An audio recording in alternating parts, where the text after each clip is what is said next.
And this is probably perhaps the most dominant ideology that shapes the way Muslim life and non-Muslim life proceeds in the West. Is liberalism simply a political arrangement, that we can work within, like a framework that we can work within, or does it fundamentally reshape our beliefs, our moral sort of sensitivities, and our identity? Right. So there's two ways we can look at this. One is from the external perspective, the relationship between liberalism and other systems of thought, and the other is from the internal perspective, which is what are the conditions within society that liberalism precipitates.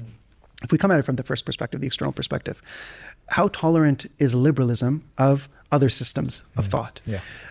Joseph Massad has a book, Islam and Liberalism, University of Chicago Press.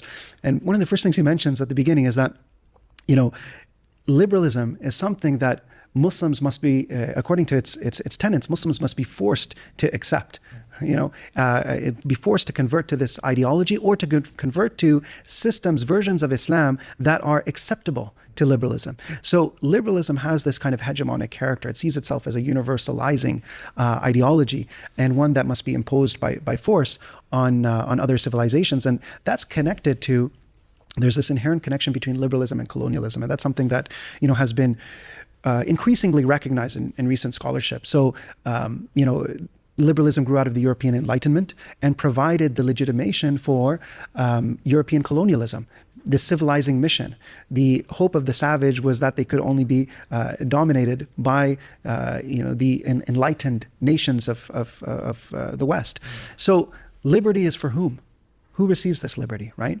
And what is the perspective on others? So this connection with colonialism and the vast devastation that colonialism wrought throughout the world is something that needs to be recognized whenever we start talking about liberalism and that external dimension. Now let's shift to the internal dimension. When it comes to the internal dimension, right? What are the outcomes of liberalism within a society, right? So what are the fundamental aspects of liberalism? Liberalism privileges the individual, right? So it's closely connected with the idea of individualism. Its conception of liberty is one that is what academics call a negative conception of liberty, right? Rather than a positive conception. So what does that mean? A negative conception means it's the absence of something. Liberty, freedom, is the absence of external interference. The ancient conception of liberty was a positive conception of liberty, which is that liberty is the mastery over one's desires, hedonistic desires. It is liberating oneself from the tyranny of the self. Right? That's the ancient conception. That's something the Prophet Muhammad, peace be upon him, mentioned as well. إِنَّ مِمَّا أَدْرَكَ النَّاسِ مِنْ كَلَامِ النُّبُوَّةِ الْأُولَى إِذَا لَمْ تَسْتَحِي فَاصْنَعْ مَا شِئْتَ. Verily, what people have retained from the remnants of ancient prophetic guidance is this principle of self-restraint. If you feel no shame, then do as you wish.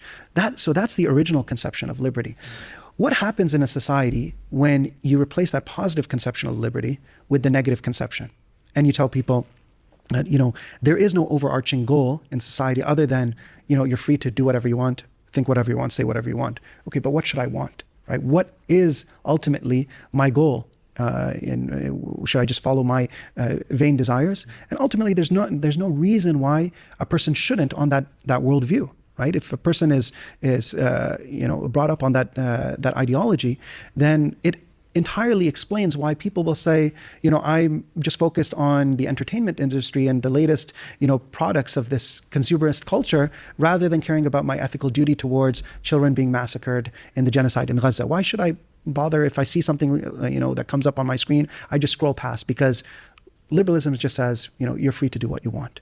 So as a result of liberalism, you naturally have a consequence of it is the moral deterioration within society. There is no ultimate moral direction. This is something that, others have mentioned even. For example, Patrick Deneen, Why Liberalism Failed, has a book about this, the moral consequences of liberalism. And you look at individualism and people talk about a loneliness epidemic now. Yeah. Liberalism has stripped the human being of all the systems of stability in their life, faith, family, community, and left them entirely alone. That's not an accident. That is an inherent feature of the thought structure of liberalism. So these are some of the dimensions that are, I think, important to recognize.